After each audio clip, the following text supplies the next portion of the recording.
Hi guys, I'm back again today with another video, and today we're checking out the best country in the world for drivers. Yeah, for drivers. So before we start, if you can subscribe, click the bell button, and let's find out where in the world is the best for drivers and why is it the best for drivers. Let's get it. Not just bikes. The Netherlands is a great place if you don't want to drive. There are lots of areas that are pedestrianized and nearly car-free. Trains are so pervasive and frequent that they work almost like a countrywide metro system. Plus, rail stations have giant bicycle parking garages and high-quality public transit connections to get you to your final destination.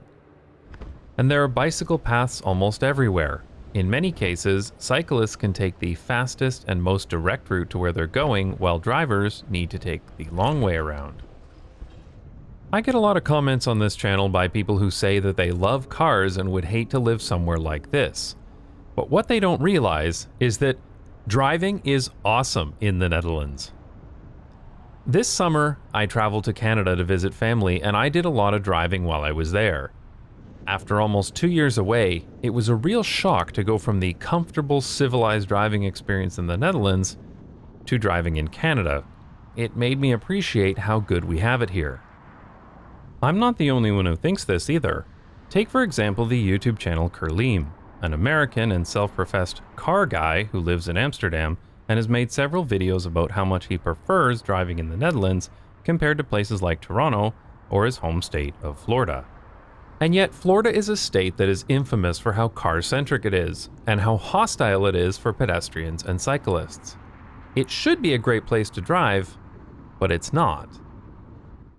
Further proof is available from Waze, who used to collect data from their platform to determine a driver satisfaction index each year. And they determined that the Netherlands was the best country in the world to be a driver. This doesn't surprise me at all.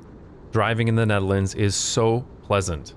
The And there's infrastructure no is of high traffic. quality, and it's in great condition. And in general, traffic is pretty light and flows pretty smoothly. Sure, there's traffic in rush hour, but rush hour is still about an hour. That is not It's not a even near traffic. constant What is traffic that? jam spread throughout the day. That's not traffic. You guys have not seen traffic. I mean, I don't know about India, but because people say that it's worse there, but no, I don't know. But that's I mean, if this is your picture of a traffic, you should come to Manila. People in Jakarta, Indonesians were saying, "Oh, Indonesian traffic is the worst," and you can even like if you're late for work and you tell them it's because of traffic, they will understand. um when I was there, it's not bad. I was going home from the rush hour, not bad. Well, maybe Manila traffic is crazy to the point that Indonesian or Jakarta traffic is nothing. Because my friend was like, "Oh my god, you're gonna get stuck in traffic," because we were leaving at 6 at a certain place. It's like, "Oh, we're gonna get stuck in traffic," and she's taking the train, I'm taking a grab, like a cab going back. So she was like, "Yeah, you're gonna be in traffic for a long time," but no, I wasn't. Yes, it was traffic, but it was not like it's moving. Like in the Philippines, if you consider something to move, it's not traffic. Traffic is when you're stuck in one position for like 1 hour, and to get to your destination it takes you 5 hours. Yeah, that is traffic. So I trust me, I've been stuck in Manila traffic for like 2 hours, 3 hours before. Uh-huh. That's why the people on the road, they sell stuff because they know how bad it is. So if you're like thirsty, you can have something, you can have snacks while staying there. You probably should have data, watch your movie, watch your dramas, watch everything. You will still be in that same position. Like in most US and Canadian cities. It's more like a traffic hagelslag, lightly sprinkled over the week. And there are clever approaches to temporary That's a nice traffic conditions breakfast. on the highway, such as these rush hour lanes that open when necessary, and changing speed limits based on congestion because drivers traveling slower have less space between cars and make better use of the road space. It blows my mind that driving out of town on a long weekend doesn't involve getting stuck in soul-crushing traffic, like it does in almost every other city I've lived in. You'll see lots of caravans and bicycles attached to cars, but otherwise, it's hardly any different than a regular day. I've lived in cities that have a quarter the population of Amsterdam, yet traffic in them is considerably worse. This all comes down to the fundamental truth. There's no solution to traffic congestion except viable alternatives to driving, and most Dutch cities have viable alternatives to driving for many trips, which reduces the number of cars on the road. In many Dutch cities, taking a bicycle is often the fastest way to get somewhere, because cyclists can usually take the shortest and most direct route, while drivers need to take the long way around. You might think that this is bad for drivers, but it's not, because if cycling wasn't faster, many of these people would be in cars, and the streets would be so clogged with traffic that the direct route would be even slower than the indirect route is today. In fact, this was the case in Amsterdam in the 1970s. It may seem counterintuitive, but designing to prioritize walking, cycling, and public transit actually works out better for drivers. And, unsurprisingly, the Dutch cities that are the most car-centric also have the worst traffic. One of the things that makes driving here particularly pleasant is the fact that the traffic lights are smarter, so you end up waiting a lot less. I made a video about traffic lights from the point of view of cyclists and pedestrians, but they work better for drivers too. Almost every traffic light in the Netherlands has multiple detection loops. One at the stop line, like in many other countries, but also at least one farther back. This junction has 3 of them. This allows the traffic control system to intelligently schedule the stoplights based on the traffic detected from each direction. For example, you will very often see the traffic light turn red just as the last car passes the stop line. This is because the control system uses the farther detection loop to determine that there isn't another car approaching, so it's safe to change the light to red early and let another direction go while there's a gap in traffic. It also works to turn a light green So early if it detects smart. your car or bike is approaching when it's safe to stop traffic in other directions. Another difference is that, in the US and Canada, traffic lights are stupid and go all green in one direction followed by all green in the other direction. But here in the Netherlands, traffic lights work in multiple phases, so there are many different combinations possible for things like dedicated right turns and left turns simultaneously. This not only speeds up waiting times at traffic lights, it also makes turning much less dangerous and stressful because when you have a green arrow, you're almost always clear to turn. In particular, the left turn across traffic on a strode is one of the most dangerous and stressful driving maneuvers in the United States and Canada. I almost never need to perform a turn like this in the Netherlands. Speaking of stroads, there are almost none in the Netherlands, as I've talked about in previous videos. This means that when you're on a road, there are very few side streets, driveways, or crossings to slow you down. This has so many benefits that it's hard to list them all. In general, the lack of stroads keeps traffic moving smoothly and, even if the speed limit is lower, your average speed is much higher because there are fewer cars merging in and out and fewer traffic lights. This is something that people don't appreciate enough. Stroads have so many driveways and side streets that require merging into high-speed traffic that some driveways inevitably get traffic buildups from people trying to exit. The solution is to install a traffic light, which is why there are so many traffic lights in most North American cities. In the newest Strong Towns book, Confessions of a Recovering, found that it was about 16 kilometers per Was hour. that me? Actually, it was an average of less than 10 miles per hour, Or but was I'm it the converting video? everything to metric here because imperial units are stupid. So, despite the roads having a speed limit of 50 kilometers per hour or more, his I average speed understand was this. less than 16. So thank you, because sometimes when you're talking in miles, I'm like, kind of confused. But the Philippines is mixed, right? We use both a metric system, depending what we're measuring, which is very fascinating because I was surprised that we use kilograms, but then we also use inches and feet. to measure our height rather than centimeters. So we'll see. Limit of 50 kilometers per hour or more, his average speed was less than 16 because of all the traffic lights. And this was in a tiny town of only 14,000 people. What?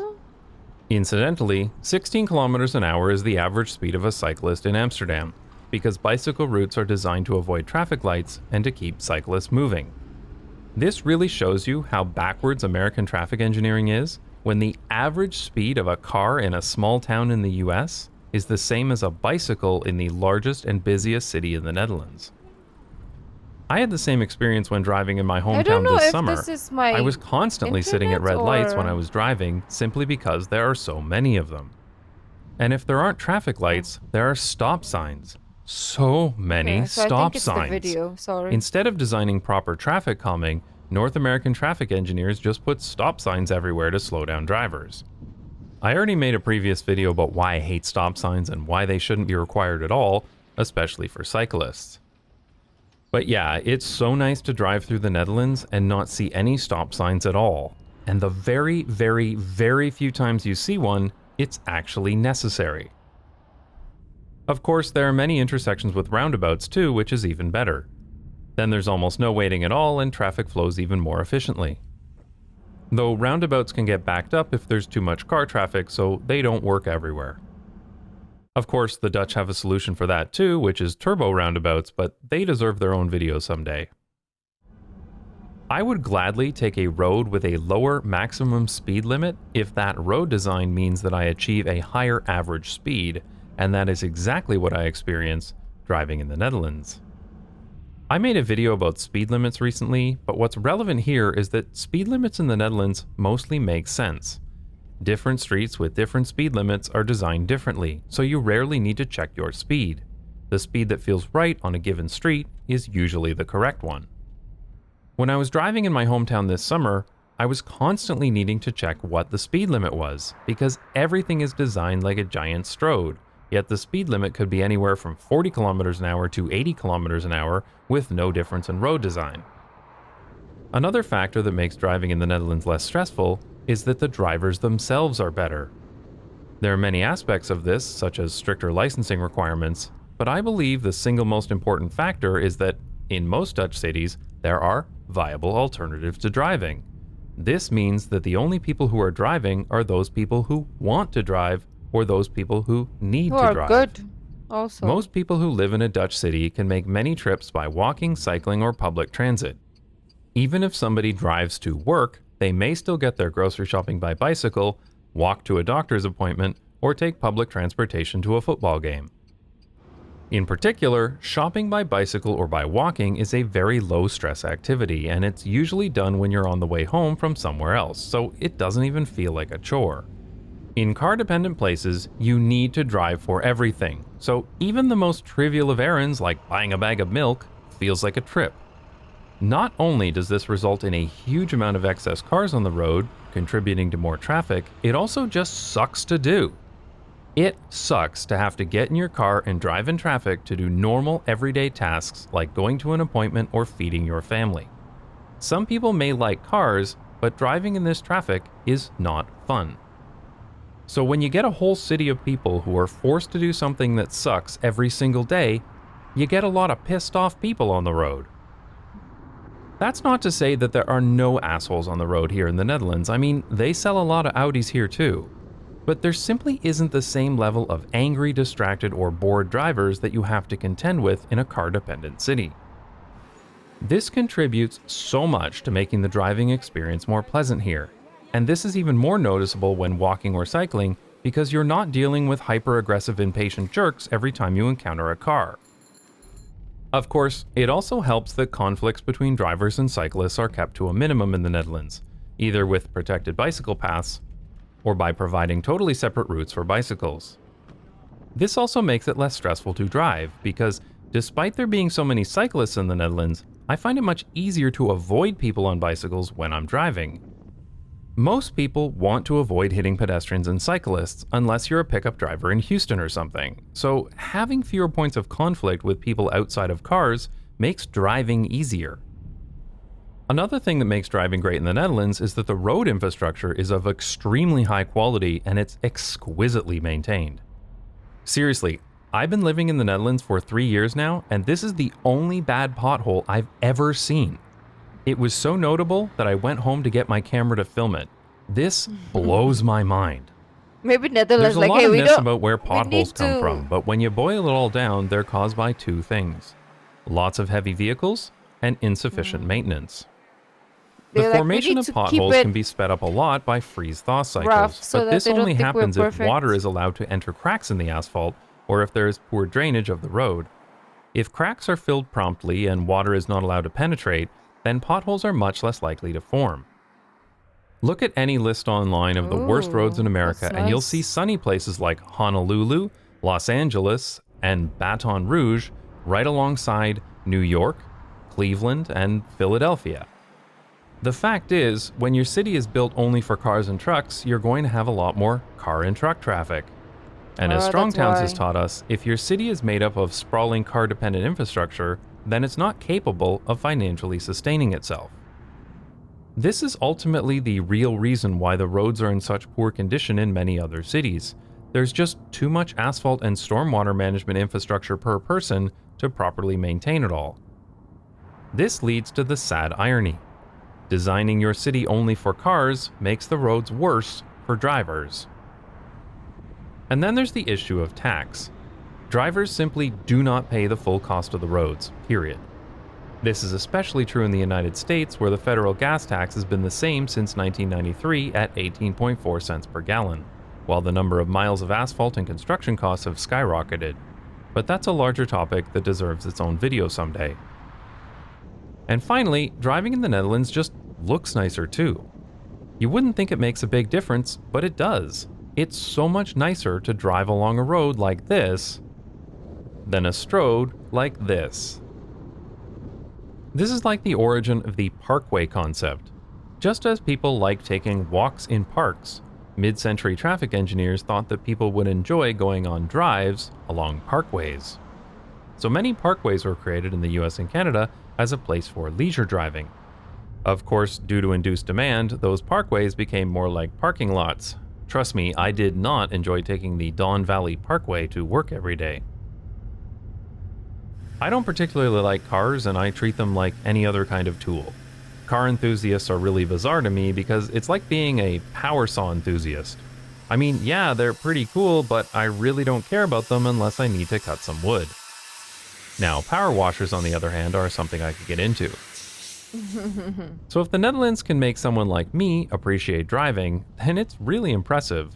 Though I must admit that my favorite part of driving in the Netherlands is when I park the car and Charge. get back on my bike. Oh. Because what's even better than driving in the Netherlands is cycling here. I'd like to thank my Nice. supporters on Patreon who pay me to extol my love of driving. If you'd like to support the channel and That's very. I don't know if it was my internet that the image sometimes stops, or it was his editing. Maybe he edited it that way. But regardless, we got the information, and yeah, like over here, traffic is bad, but there are some. How do you call it?